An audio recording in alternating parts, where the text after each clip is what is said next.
While using the Wii and playing ski jump, etc., it got me thinking. Basically, you're not allowed to actually jump, and so you have to bend your legs and then straighten them, as if quickly coming up from a squat-like position.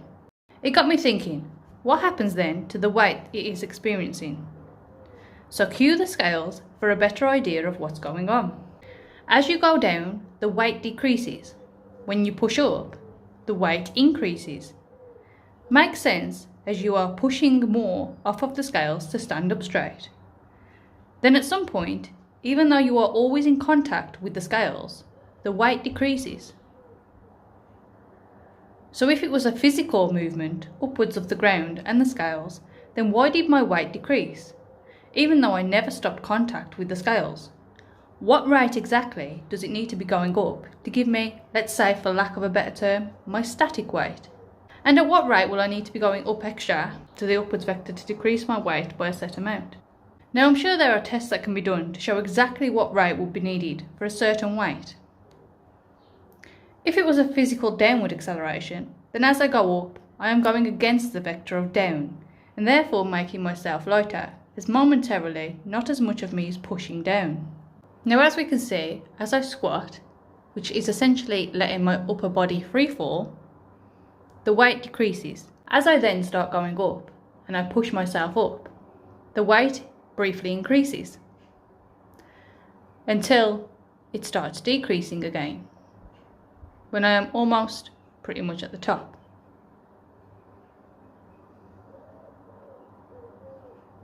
And then again comes back to the normal, let's call it static weight.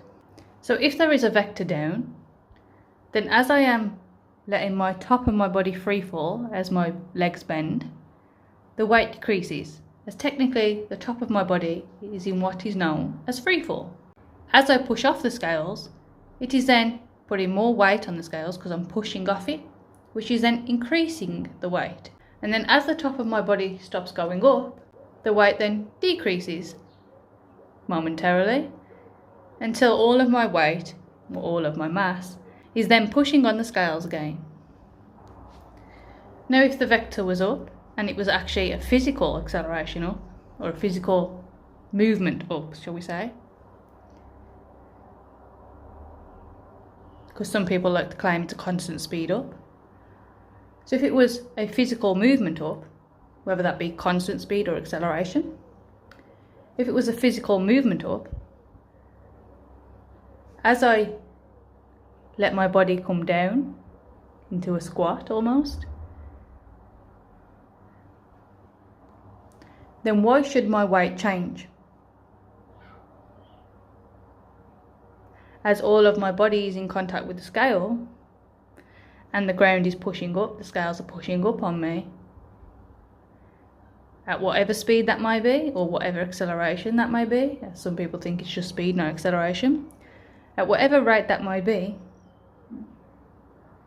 why then does my weight decrease as I squat? Because if it was moving up, then it would still be pushing on all of my body. Why wouldn't it be? As I push up, obviously I'm pushing more on the scales, therefore it will increase the weight. But the main issue I see here is, why would my weight decrease as I go into a squatting position if the floor is actually moving at a constant rate or a constant acceleration up? Why would me squatting then change and decrease my weight when the floor is constantly pushing up on me anyway? Why would me going into a squatting position then change my weight and decrease my weight if the floor is constantly pushing up on me? That doesn't seem to make sense to me. So I would like Dell or Execrate or whoever to explain that, because that to me doesn't seem to make sense. So if there's some way that that can be explained, that would be great. Otherwise, I think that's in favour of a downwards acceleration. Now it only takes one thing to falsify everything, right? So if we have one thing that can falsify it, that's great. Then we're closer to the truth. So I would like to hear some explanations of how an upwards constant rising at constant speed, an actual physical constant movement up, constant speed up, and somebody just squatting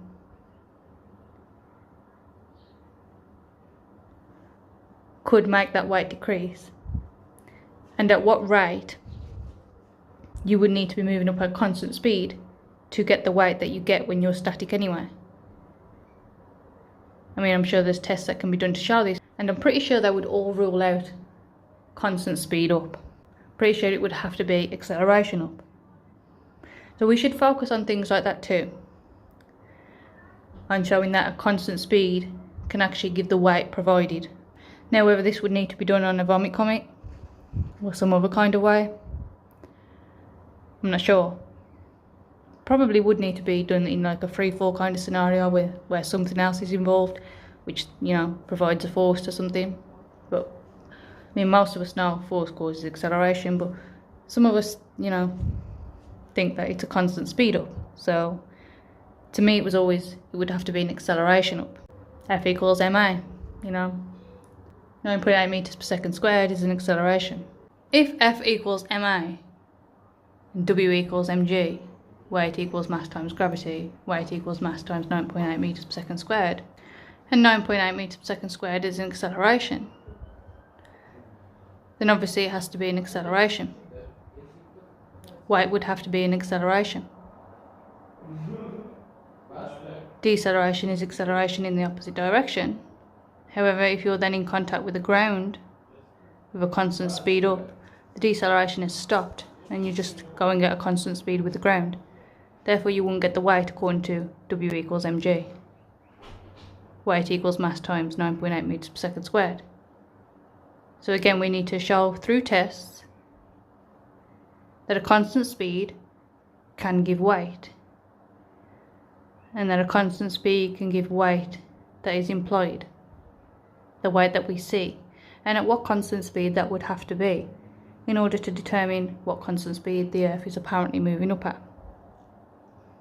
Just a few things to think about, and I would appreciate thoughts about this. And before you say weight is different to mass and it shows the mass reading on the scale, yes, we all know that. But yeah, anyway, I digress.